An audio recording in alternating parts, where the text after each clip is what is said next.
What's up, everybody? This is episode 474 of the Fitness, Food, and Freedom Podcast. Chilling here in the home office slash podcast studio slash filming studio slash home gym, kind of everything down here. Recording this episode here in the morning and wanted to talk today about fat loss plateaus, give an update on my own training, kind of a home gym update, I guess, because that's something that's quite exciting to me right now. And we'll talk a little bit about all that. This is episode 474. I've been doing this podcast for a long time.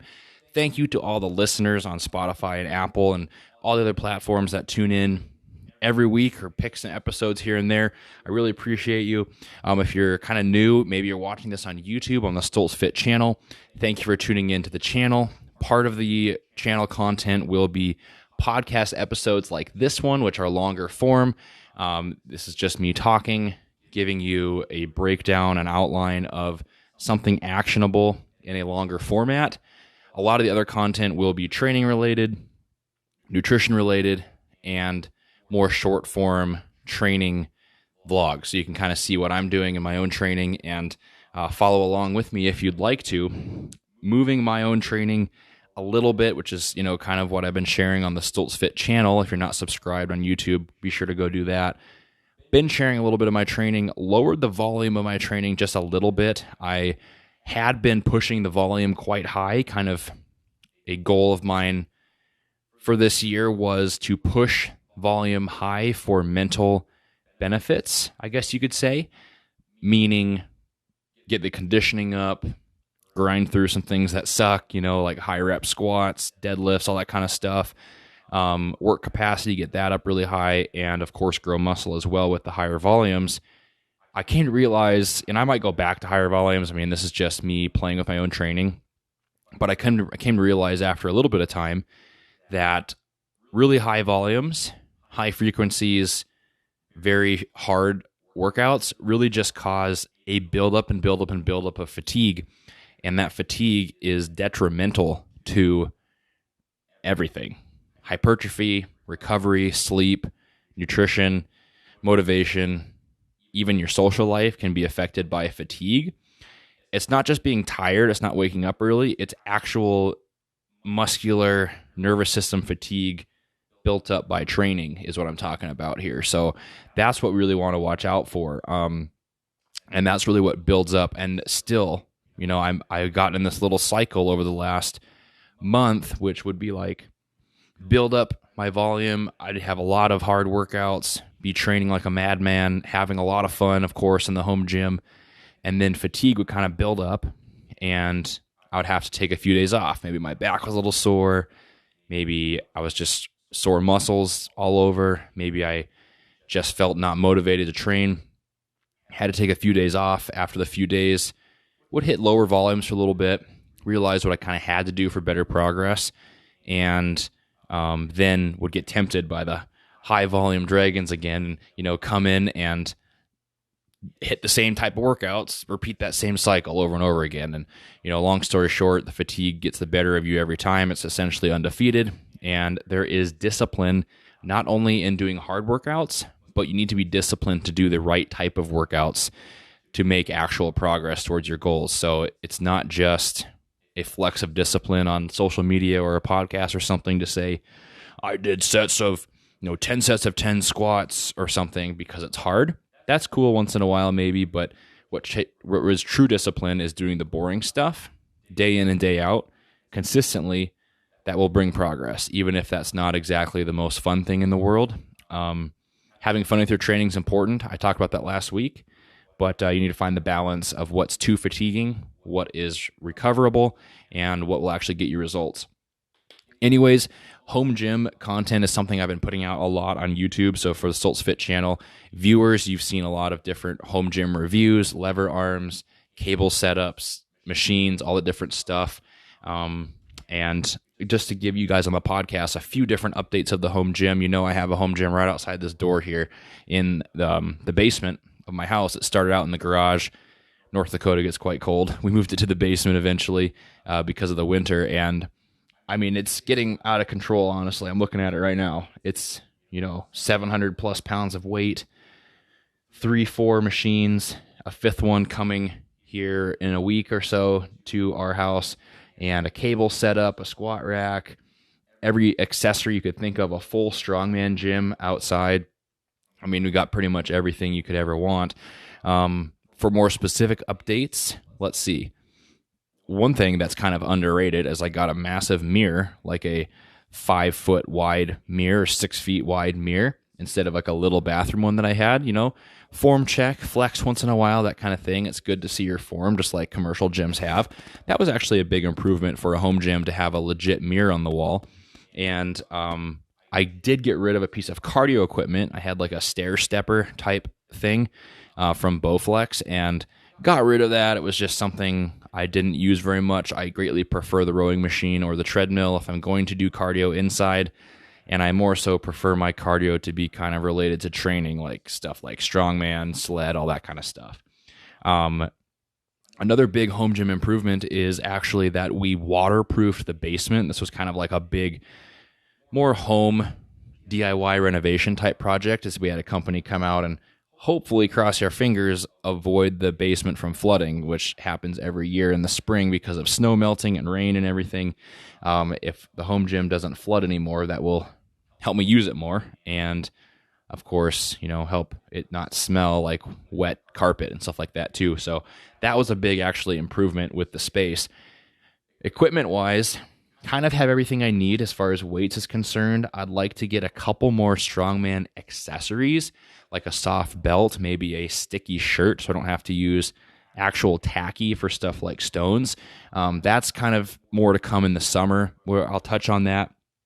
For the basement home gym, though, I did order another machine.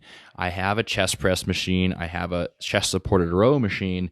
I have a leg extension, leg curl, and of course a full cable setup. Something I ordered was a preacher curl tricep extension combo machine.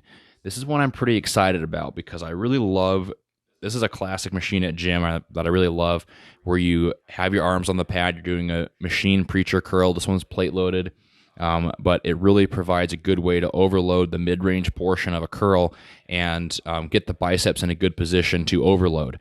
It's superior to a barbell preacher curl in my opinion, just because of how you can load it and you don't have to pick up the bar and everything, get it into position and all that. It can adjust the angle of the pad to be most comfortable on my shoulders, and I actually really like the tricep extension movement as well, where you're pushing the handles away from you with your elbows up on the pad.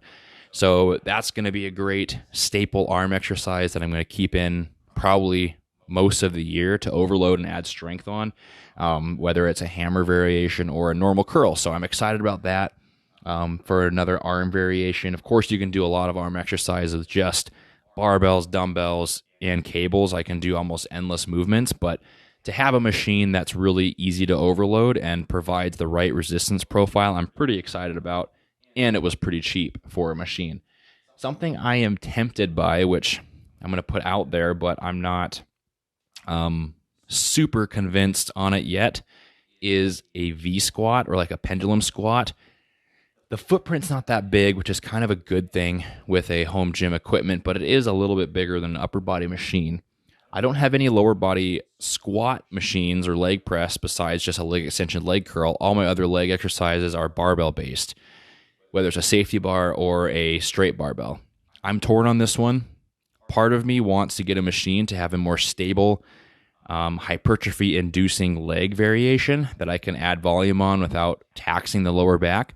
But then part of me is kind of like this functional strongman type that thinks, if I'm going to do leg exercises, I might as well do, free weight ones that I can get more athletic and strong on those movements that'll translate well to what I do in day-to-day life a little bit better. So I'm kind of torn on that one. I didn't pull the trigger yet. That one's a little more expensive too. Not sure if I'll go with that, or just I'm kind of leaning more towards the sticking with the barbell movements, at least for leg movements. Just because of what I said. And then legs aren't a weakness. I don't know if you're watching on the YouTube channel, you probably see me in these shorts every time, and legs are pretty much, a part that's grown quite easily for me. So I don't really need a special machine to cause growth. It's just more of a stability and back protecting thing. Anyways, I could talk about home gym stuff forever. Probably could do 2-hour podcast if someone was asking me questions on a home gym about good equipment to get, how to structure your gym and everything. I'll talk more about that later and post more videos on the Stoltz Fit channel about that.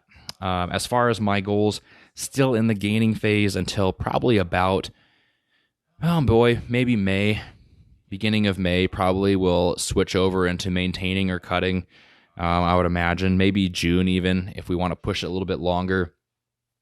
My calories are at almost 4,300 a day, quite high. Doing a lot of activity though, 8 to 10,000 steps per day, running, 2-3 hours a week combined over the course of 3 to 5 days, plus weight training. Now I reduced that from 6 days down to 5, but still, training hard and maybe a little less volume now. So maybe weight will come on a little quicker, possibly, if I'm not burning as many calories in the weight training session, which isn't really the goal anyways. I'm going to give it more time. My weight's kind of spiking up now. It was plateaued around like 206 for a long time. We kind of spiked up to like 209, just in a big water weight jump, which is common when you're eating 600 grams of carbs plus every day. I'm kind of feeling, just as of this week, like the effects of higher calories a little bit, to where, you're a little sluggish if your food choices aren't the best with that high of carbs.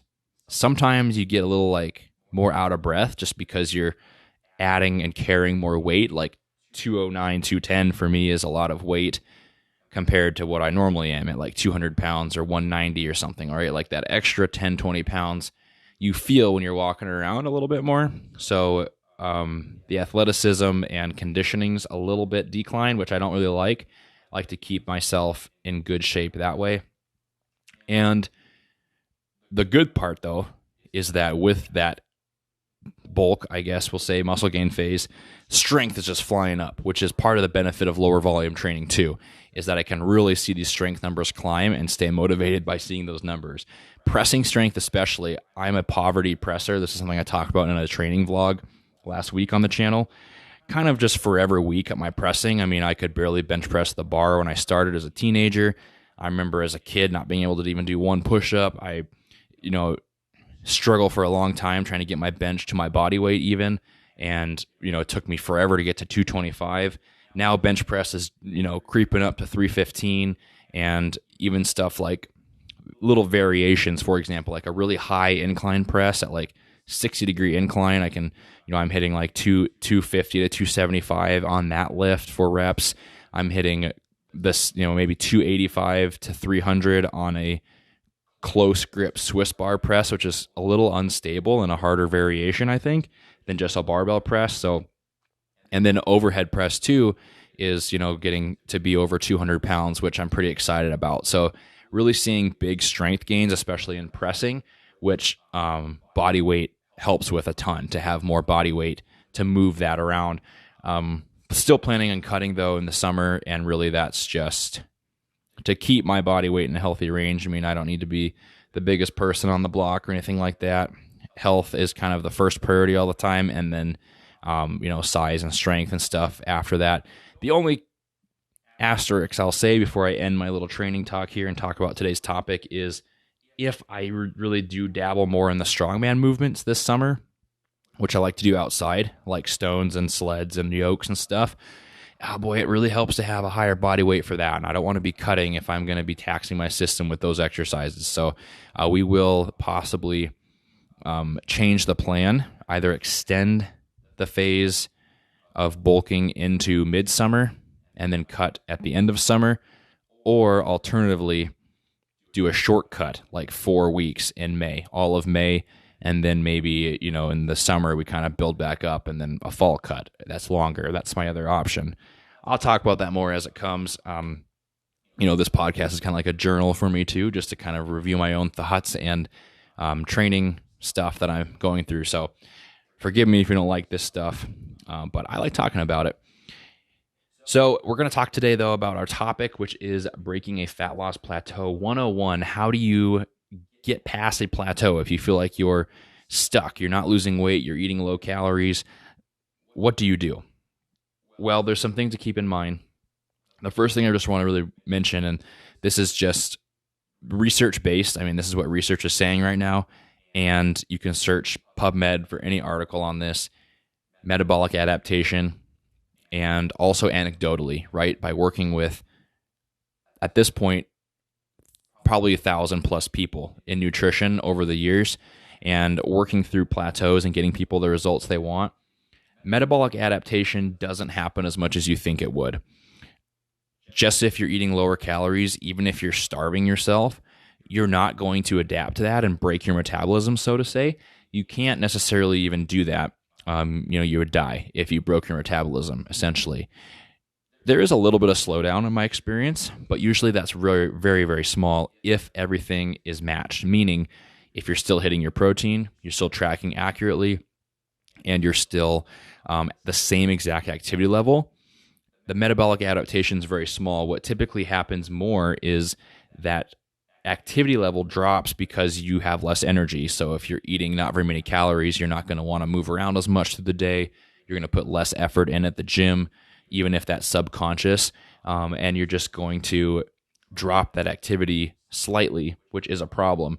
Muscle loss can also occur, which will slow down your metabolism slightly. If you're dieting for a very long time and you're losing lean body mass, you will not be able to diet on as many calories. So those are the things we're really looking out for. Is your activity constant? Do you have the same amount of muscle? And then from there, you can really trust your metabolism won't adjust all that much over a diet. You might drop, maybe 100 calories or so, but a lot of that's just because you're lighter, honestly. I mean, if I am 210 right now and diet to 190, I'll not be able to eat as much because I'm lighter. I'm carrying around less weight, even if everything else is matched. So that's the first thing, is don't worry about that necessarily. We're not talking about manipulating the metabolism here. We're talking about manipulating your lifestyle and things you can control to get you past that plateau, which is very controllable. I think that's a very important first step, because a lot of people see that they're plateaued and kind of just assume their body is fighting them and working against them and is their enemy. That's not the case. It's mainly behavior based for the most part. And that is a hard reality to accept, because it is hard to accept you're not doing everything right. Even for me, right? I mean, I'm experienced in this, and it's hard to look at myself, do a complete audit of my lifestyle and say, you know what? I haven't been actually wearing my activity tracker. I just kind of assume I'm as active. Let's put that on and see if I really am taking 10,000 steps like I say I am. Let's make sure I'm getting the food scale and weighing out my rice instead of just assuming it's a cup because I scoop a big scoop out of the rice cooker, right? You have to look at these little things. Those are just some examples, which I'll talk about more, but some things you really have to look at. I call this the audit, right? You have to audit yourself. That is how you get past a plateau, is you need to audit a few different areas, 3 different things. You have to audit your food, your training, and your recovery. Those are like the pillars of making progress in either direction: muscle gain, fat loss. So first, if you're having trouble losing fat or gaining muscle, but we're going to talk about fat loss plateaus just to keep it simple, are you tracking your food? If someone comes to me and says they're not losing weight, they're eating very healthy, and this is super common. They say, I'm eating very healthy, I can't lose weight, I'm not eating very much. And I ask, how many calories are you eating? Are you tracking? And they say, not really tracking. I don't really like tracking. I think I'm eating around 1,200 calories a day though. I don't believe that for a second. And I'm sorry, but it is very hard to accurately estimate your calorie intake, even if you're good at it. And that's coming from someone that's good at it. So tracking your food is a necessity if you want to push to very high levels of leanness. You need to, in the very low body fats, you got to track your food. You got to know how much you're eating day in and day out. So that's step 1. Track your food. Make sure you're consistent with your tracking every single day. Are you hitting your numbers you should, right? Which is given to you by a coach, an app, a calculator, whatever. Are you hitting those numbers? And are you doing it accurately and consistently? Some things that throw off your accuracy are estimating, like I mentioned with the rice. If you have peanut butter on your toast and you just track it as 1 tablespoon, but what that means is you just scoop it out and spread it on your toast. You can track 1 piece of bread for your toast, 1 tablespoon peanut butter. That's not accurate tracking, because your peanut butter could be 20 grams, 30 grams, 10 grams, like you might be way off on what is a tablespoon, right? So that is something to keep in mind for sure, is to, weigh things, be accurate, and try not to estimate as much as possible, especially if you're serious about your goals. Like the less you can estimate, the better. I typically have at least one day a week where I just look at my plate and say, this is probably about, 40 protein, 250 carb, 50 fat, and just like write it down that way. Don't do that if you want total progress. If I was prepping for a show or something crazy like that, I would definitely not do that. You'd need to control as many variables as you can. Restaurants are the other one, right? It's very hard to accurately track restaurants, even restaurants that have their macro information online, their calorie information. You might have the Olive Garden menu in MyFitnessPal, right? Or on their menu on their website, they might have the calories listed, but you don't know the cook that's working that day. Maybe they add an extra tablespoon of butter. Maybe, you have a slightly bigger serving than you once thought. Maybe you don't track the cheese that they're shredding on top of the salad, right? Maybe the dressing's a little heavier than you're used to. These things just like make it so hard to track accurately at restaurants. And if someone's going out to eat once a week or more, I'm probably going to try to have them eliminate that, or at least stick to very easily trackable options. You could get a potato and a steak at a restaurant, or vegetables and a chicken breast or something like that. And it's a lot easier to track than something that's more complicated. It's still not perfect though. So do that audit, right? I'm not telling you can't estimate and you can't go out to eat. I do those things, but you do need to audit yourself and see where are you possibly falling short that could be causing the plateau. Be honest. Are you estimating? Are you eating out? Are you accurate? Are you consistent? 90% of the time, even with myself and experienced clients, the answer is no. And usually it's nutrition. That's the problem here. And if you do the true audit, track your food every day, look at your log. Did I estimate? Did I not weigh my food? Did I go out to eat? Like, these are the things holding you back. The next thing is your activity. Again, are you tracking?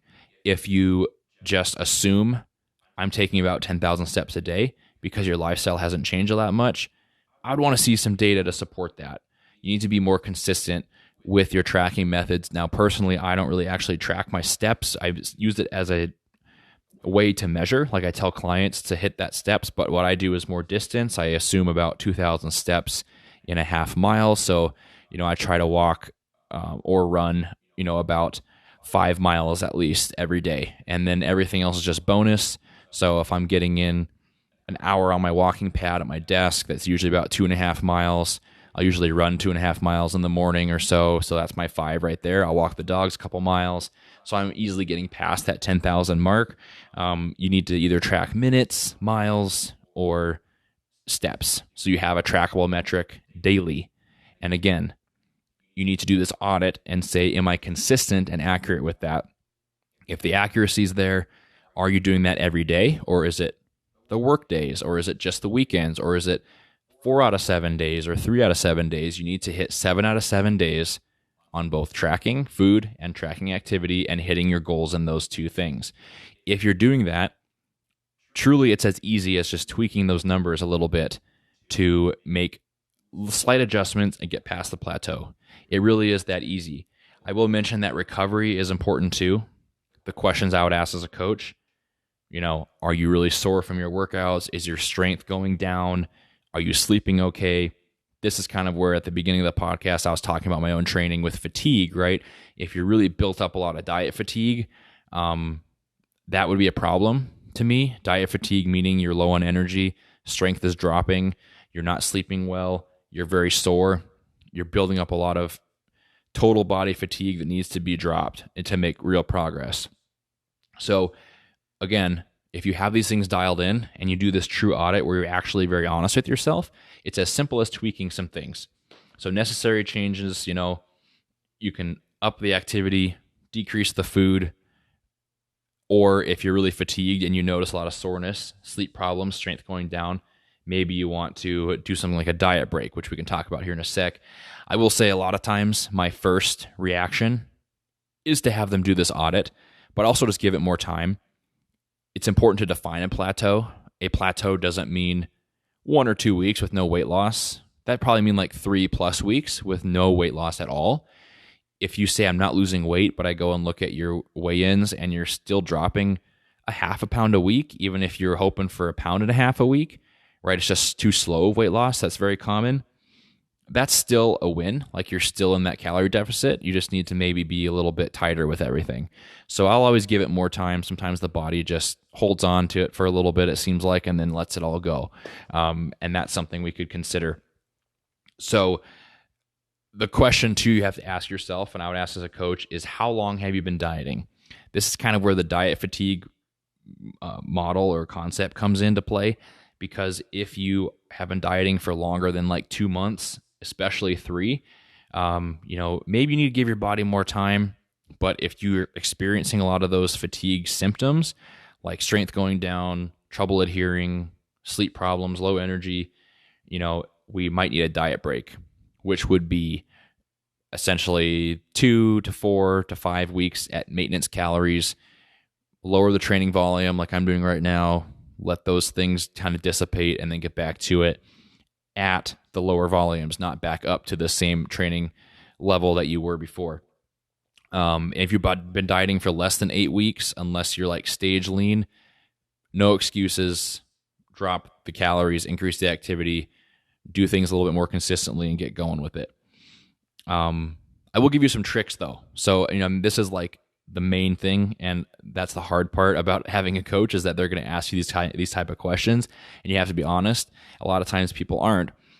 But I will give you some tricks. If you are having trouble with your fat loss plateau, here are some things you could do.